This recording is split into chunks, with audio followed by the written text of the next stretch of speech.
Good afternoon. Welcome to Journey to the Roots of Performance Anxiety. It is my great pleasure to be here in collaboration with Dylan Moskovitch to present some possibilities related to performance anxiety.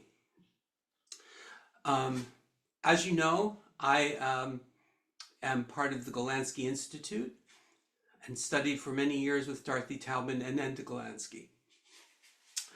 I also met Dylan being an avid figure skating fan several years ago and followed his journey in winning the 2014 Sochi Olympics silver medal, and then followed him as he became involved with other endeavors that interested me, humanitarian efforts and such, to the point where he was offering performance coaching, and I took the opportunity to work with him.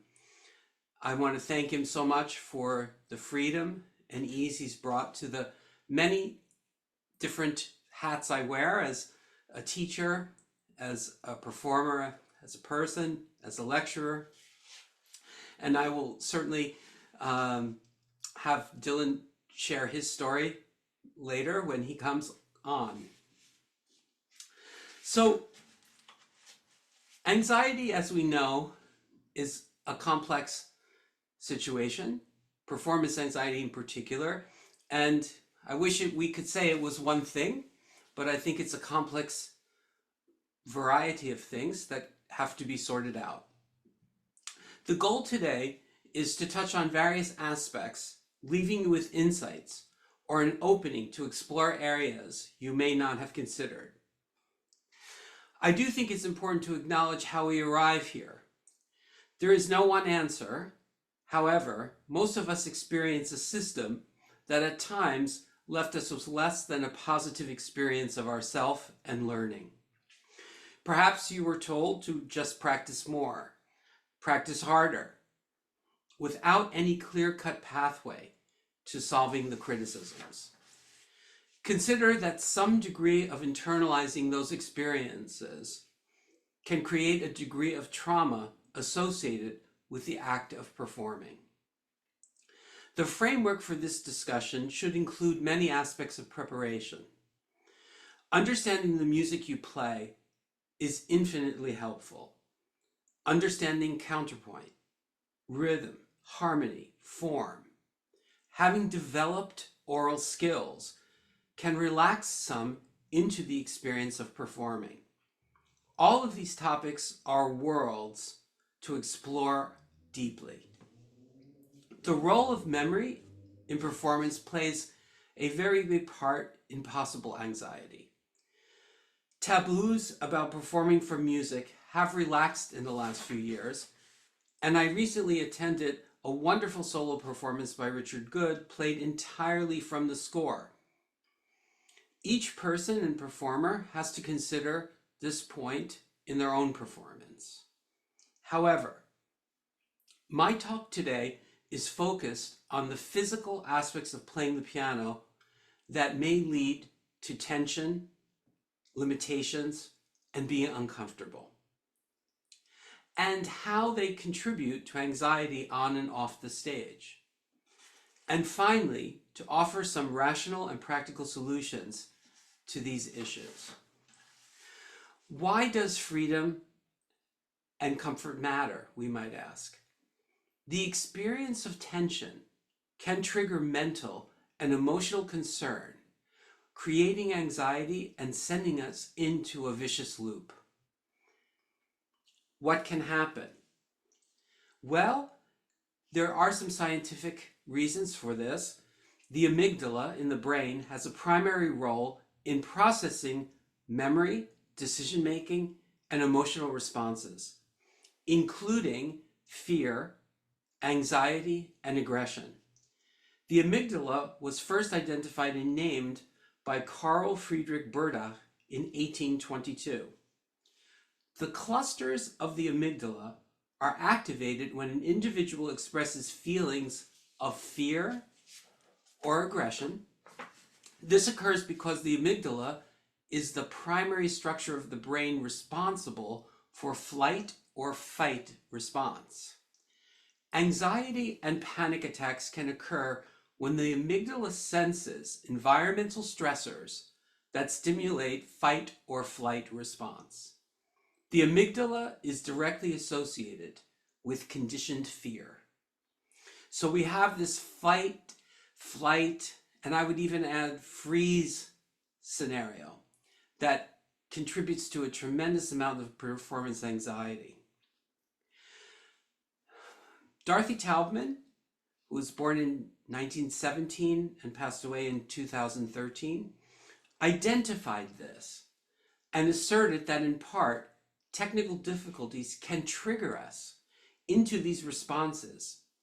And she sought to get to the root causes of tension in piano playing, which can inadvertently play a role in performance anxiety.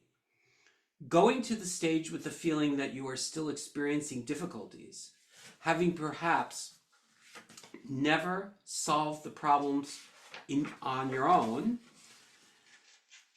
or successfully executed certain passages well in practice or rehearsal, can lead to the creation of an anticipated world that you are about to enter, with possibilities ranging in part from looking forward in a positive way to a challenge, to fear, to the feelings of impending doom, and in some cases resulting in promises to oneself that if we're able to survive just this one, we would never do it again. The question to explore is how this impending world affects us in the present, affecting our thoughts, feelings, emotions, physical and mental states. The exercise of journaling how this world is for yourself can help in breaking and creating a more empowered view. Obviously, this will be very different for each person exploring this. Raises the question of what can create tension and awkwardness in a piano technique, and is any of this solvable? So to distinguish the work of Dorothy Taubman and the advancements that Edna Golansky made, I think it's important to define what is different about this training. This training is what I call task-specific movement training. And that differentiates it from very general technical training, general suggestions, things like, you look rather tense, why don't you relax? Or why don't you just move your arms like this? Vague, kind of descriptive suggestions. So once again, what we're dealing with here is what I call task-specific movement training. So if we look to what creates some of these issues, we have very tangible things that I want to lay out as a kind of departure point or platform to expand upon. So the first thing that Dorothy realized was that the finger, hand, and arm can have a connection to each other. Why is that important? When things work in isolation, like the fingers just working by themselves, they don't have the capability to put the key down easily. But the moment the finger, the hand, and the forearm connect to each other, there is more than enough support for any finger that you would go to, including the fourth finger, which is double bound on top. So the whole notion that we have strong and weak fingers was felt by people, but the remedy was very ineffective. Things like holding down all the keys and lifting fingers away from the hand and forearm to build strength. Now, one has to consider that there are 6, 7, 8-year-old young people able to play this piano very well. You can go on YouTube and find hundreds of entries of very young people playing Chopin etudes very well. They've had no time or years to develop muscular strength, and yet they're able to execute what is needed here. Whereas Taubman was seeing people in 10, 20, 30, 40 years into a career still having basic issues that fingers felt weak. So the unification of the finger, the hand, and the forearm, what we call the playing unit, gives stability and support to every finger that you play. If we think beyond that, if you need stability, then collapsing a joint would be contrary to that experience. If I collapse my wrist, you can see that most of the support is going down here. I need a wrist that facilitates the finger, hand, and arms unification. There's extended work that we do on aligning people, some of which you can find on the Golansky Institute website in the streaming section, and some on YouTube. But this is a very important step. First step is to really unify the finger, hand, and forearm. Let's talk about the experience of the fingers and the tradition. The tradition has come from ideas of holding an apple or holding an orange, something that over-curls the last knuckle of the finger. If you try with me, curving those fingers and moving them, you can feel there's a difficulty in moving them. Also, if you try the opposite, straightening them and trying to move them, there's also a difficulty. So if you shake your hand by your side and bring it up as normally and naturally as possible, this is a natural curve. Your fingers can move very easily in that position. So curling the fingers can contribute to tension, which can trigger you in performance. Twisting. This is a term we use, twisting, and what it means is when the hand moves to the extreme range of motion in either direction. Now one might say, well, that's very unnatural looking. I would never do that. But the music actually has demands, and if we don't meet the challenge of those demands, it actually will result in twisting. And I want to show you some very practical applications of this. So I sent a handout in the file with the Zoom link, and if you can refer to that, that would be very helpful. The first example is a Bach two-part invention in D minor. And you can see, I like to show this from above. You can see that we have, in the first measure, last note, the fifth finger on a black key. If I make no provision for that note, I will have to twist to that note. Not only that, the note following it is the thumb on the C sharp. So I've now accomplished two twisty, awkward moments right beside each other.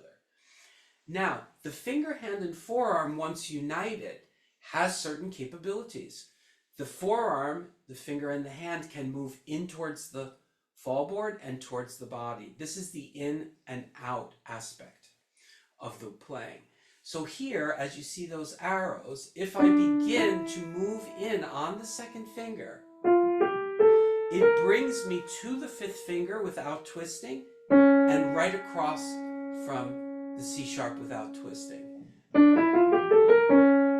Now you might say, yes, but leverage is much heavier up here, and that is true, factually true. However, once the finger, hand, and forearm are connected, it has the support of that forearm to overcome the key resistance. Same thing in the left hand. We really can't stay here because suddenly we have the thumb on a black key. So we begin to move in. And once again, the fifth finger is on a black key, so staying inside. Then the finger, hand, and forearm have the capability of moving out. So this is a very specific application of the in and out to avoid what I just described as the twisting, left and right twisting. Let's go to another aspect that creates tension in performance, and that's stretching. To get an experience of that, you can open your hand and open the fingers as wide away from each other as you can. You can already feel the opposing set of muscles wanting to come back. That's tension. Now, on top of that, our dilemma is that we still have to put a key down, which is underneath us. So now we are stretched out with the abductor adductors, and we are using the flexors and extensors to lift and drop the fingers. That is trying to use two opposing sets of muscles at the same time. Medical profession calls it dual muscular pull. We call it They call it co-contraction, sorry, we call it dual muscular pull. The result is that you can feel for yourself that this does not feel very easy to do this. So where does this arise in music? If we go to the Schumann example, you can see it starts here. Now, if I only have a finger technique, I have to get that third finger over to the D. That sudden stretching and then having to put the key down would result in a very awkward moment and a very tense moment. But watch what happens if my whole finger, hand, and arm has what's called the rotational movement. The rotational movement is a movement of the finger, hand, and forearm toward the body and toward the floor. You can see in that moment that I can swing my finger, hand, and arm across.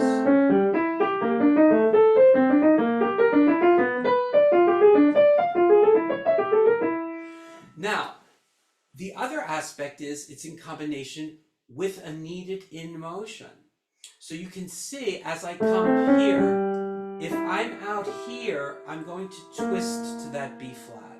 So actually I start moving in prior to the B flat in the second beat of the second measure.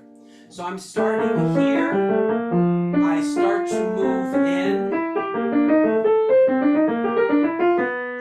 and you can see how two concepts that we are now aware of can help solve the dilemma of twisting and stretching.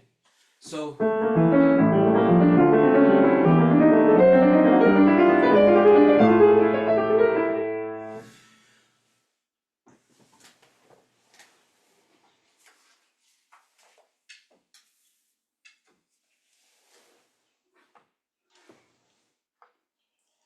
we also want to point out that another parameter is forcing.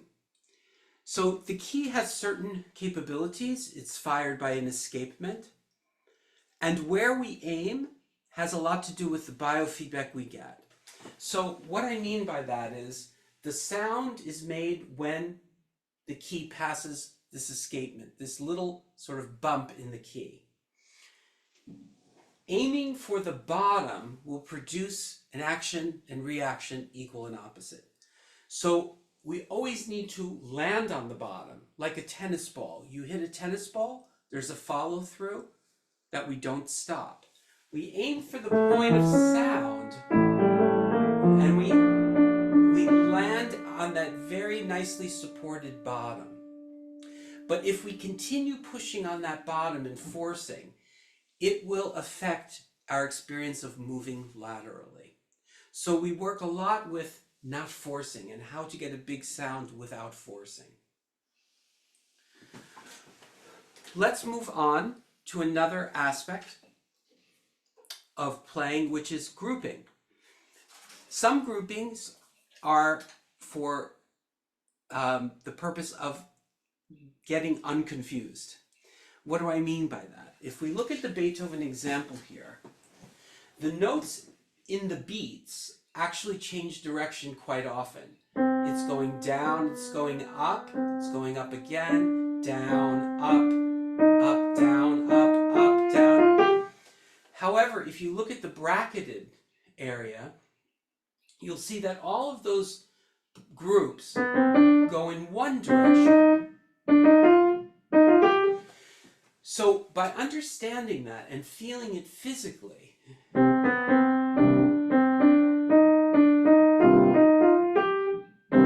one can unconfuse their brain such that when we honor the metric structure, we're not confused.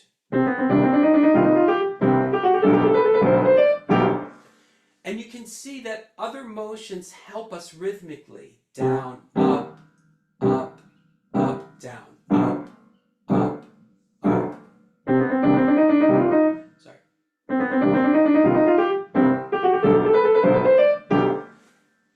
So you can see that many things come into view. Example 14, the Schubert Impromptu, is the same issue here.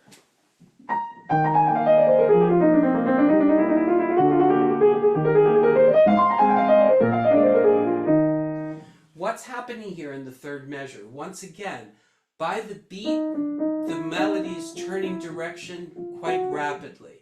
If we group into the beat, all of those groups are going in one direction. The result is when we arrive there, we're far less confused physically and also mentally.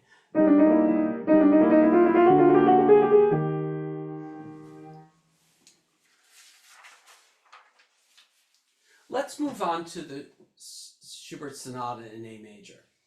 Here we have a really super helpful concept, and this is the concept of the closest note.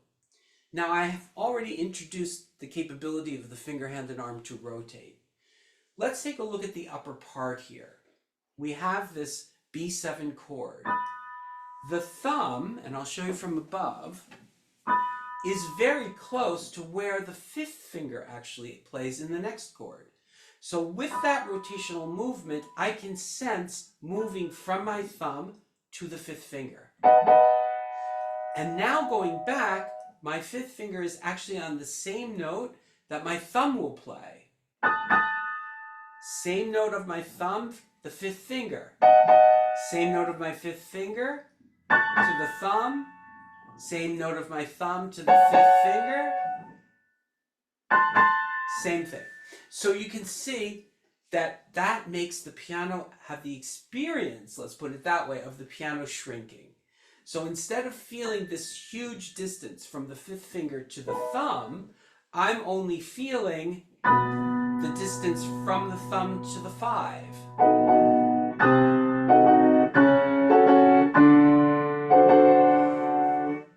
Now, there's another concept here, which is grouping from the quick note. So what do I mean by that? It does us no service to play this chord and stay here to the very last moment. Why? Because look at the job we would have to do. We would have to get off of this chord, move to the next chord, and play that chord and get out of that chord all in the same moment. Why not? The pedal is there. You can hold this in the pedal and move to where you need it. Now it's very easy with the support of my finger, hand, and arm all in one place to be able to play from the quick note.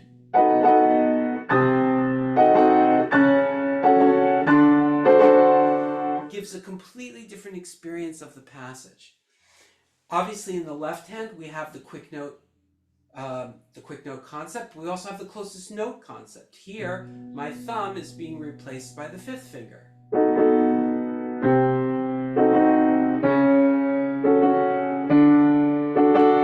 And you can see that that rotation is a rotation quite similar to a scale. When we play a scale, we can rotate over the thumb. This is what's happening here. I'm playing straight down for the chord, but then the exit is like a crossover. I can also move my left slightly before my right, which helps to unconfuse us also. It sounds like a very strange concept, because obviously the notes are playing at the same time, and I'm not talking about moving this and then moving this. I'm just saying there's a little initiation of the left first, and then the right first, the left first, right first, and so on. Try it. You might be automatically doing this already, and we never like to fix something that isn't broken, but if there is an issue in this passage, those things can be quite helpful. I want to go on to the Brahms Sonata, which is a very similar idea here. One thing that's very helpful is to realize that this rotational movement can get us across the keyboard very quickly and very well.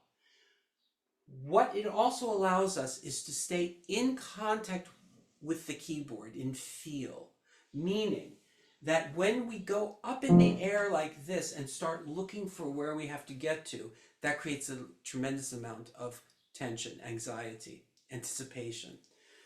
We can rotate very close to the surface of keys without keys playing. So when I play the first octave, I'm actually going here without going up in the air. Now, same thing. This is the long note, but what Taubman coined is you make the long note shorter, and the short note is now where you're resting for a longer period of time. So in essence, it's kind of turning it on its head. So here, I'm rotating and getting here. Here I'm playing, I'm moving directly to those quick notes. Also, if you want to see something for those more experienced, when I let go, I don't let go to here in the left hand. Why? Because I have to get somehow in for that black key. So where am I going to let go to? So that I can be inside. If I'm out here, I'm going to be very twisted. So I'm playing the chord, getting off a little sooner. I'm here, I'm inside in both hands because this is right here. Why play here when to make a sudden motion in?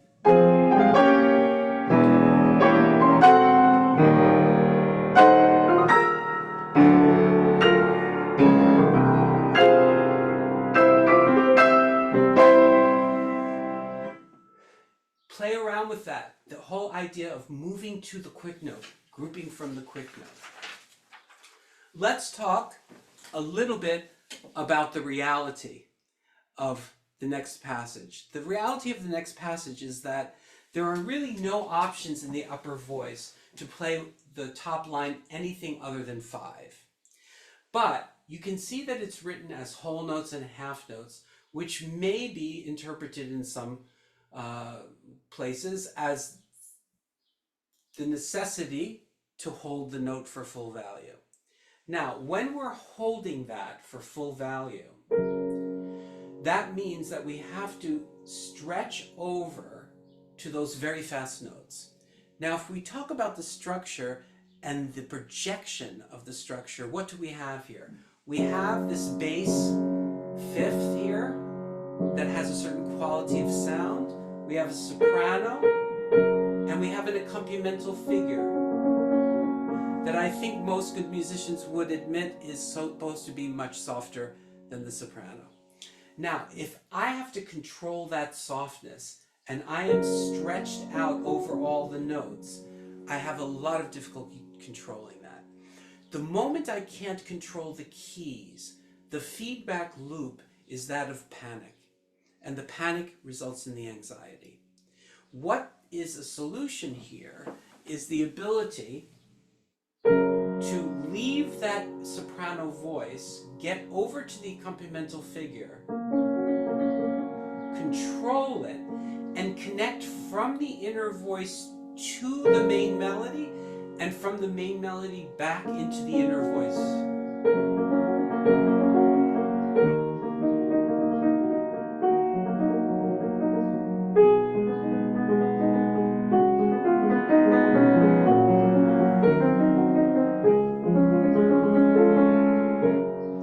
Okay, so what's happening here also is that I'm listening to the top voice and I'm shaping it. So shaping is another tool we have when we are connected finger, hand, and arm. We can play the same note at the same level and it will sound musically static. The moment we vary the landing heights, the speeds and weight of the entry of the key are varied, and the music sounds phrased.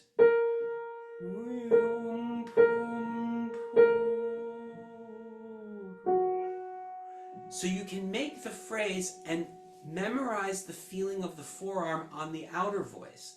You will remember that as you add back the inner voice, going higher here.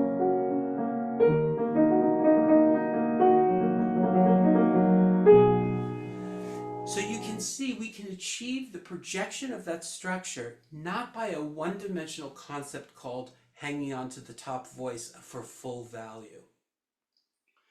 It's the same idea in the Schumann example next. Here, if we were to go by the fingering by the editor, we would have this situation.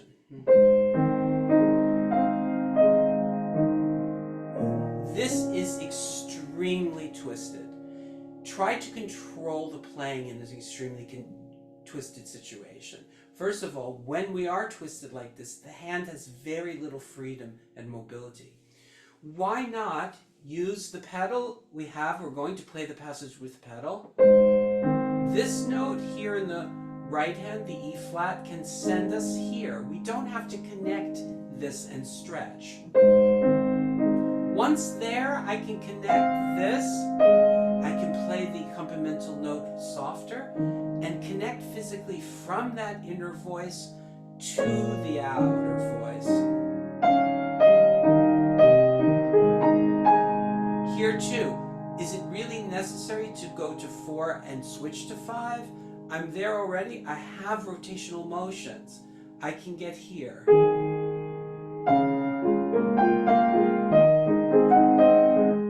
So all put together, melody, accompaniment.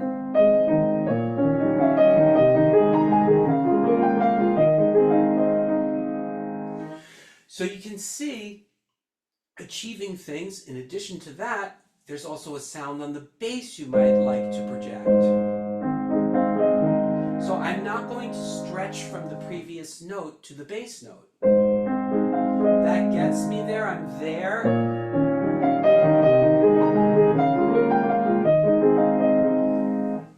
All of this happening in a visually imperceptible way. All of these things are very subtle, very small, and there's training to do that. If we look to the next example, the Beethoven, this is also a very good example how if we connect, we will twist. So I'll show you again from above. If I connect this note to this, I'm going to be twisted. And particularly if they suggested to play with 4, even if I were to play it with 5, I would still twist. So this is actually a tiny, tiny let go. That allows me to move in well and to get to this position. Also back from the single note to the interval. Letting go, that's the end of the group.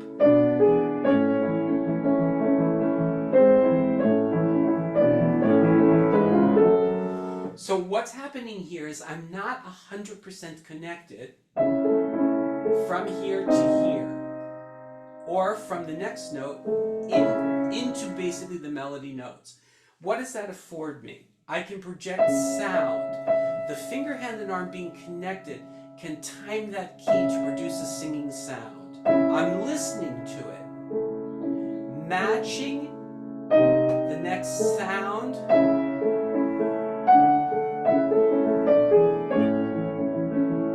I have a little bit of shaping on the inner voice, you can hear it.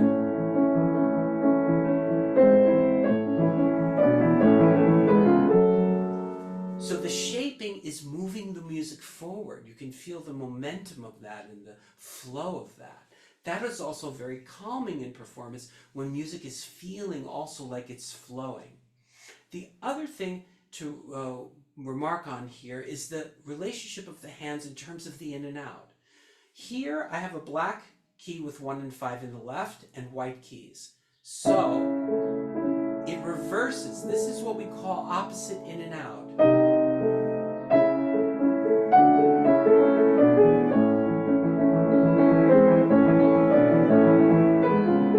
So you can see the sort of choreography and almost balletic nature of how the hands work together.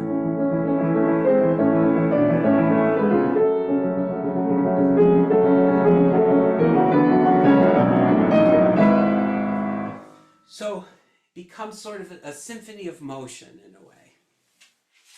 Let's move on to the next example, the Chopin example in the Fantasy Impromptu.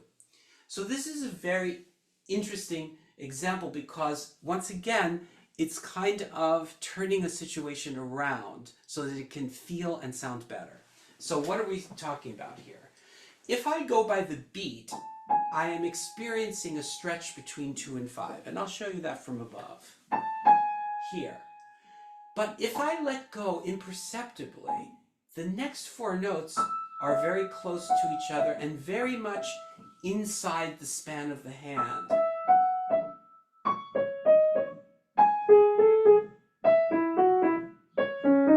And it's continuing down exactly that way. Now, do I want to hear it like this? No, I don't want to hear a hiccup there. The kind of disconnection I'm talking about, once again, is disconnection with motions continuing. So you can see how the rotational motion continues across that disconnection. Also the shaping motion, I'll show you that from the side. The shaping motion is what we would call an overshape.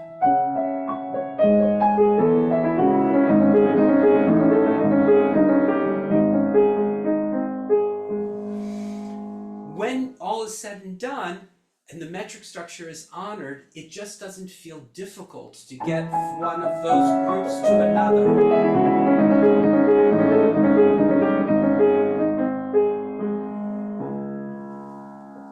Okay, let's take a look at the next example. I want to show from above.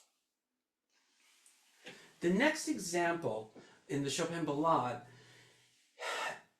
it is clear that there is a legato line above the soprano line. But does that mean literally that we have to connect?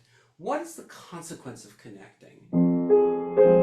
That four holding on till the very last moment and then having to get here.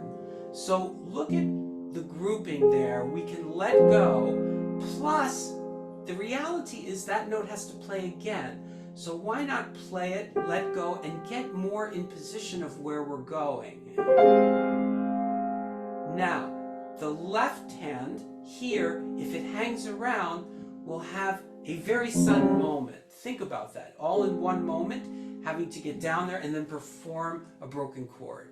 Why not use that opportunity? Send yourself over to the left. Now, in the upper part, the 5-4-3 is a very stretchy fingering. 5-3-2, however, is very within the hand. So you can arrive on 5-3-2, play the thumb, and flip over. Here we can redistribute that G into the right hand, and we hardly have to move. So you can see also for those more advanced, I'm not staying out here, because that makes getting here very difficult. So I'm preparing for that. I'm moving in on the G. Now I'm inside. This is very easy.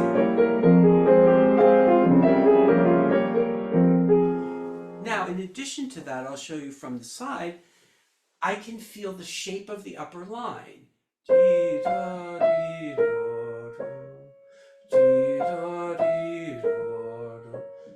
I can remember that physical shape of the arm. Remember, finger, hand, and arm is connected, so I have those capabilities.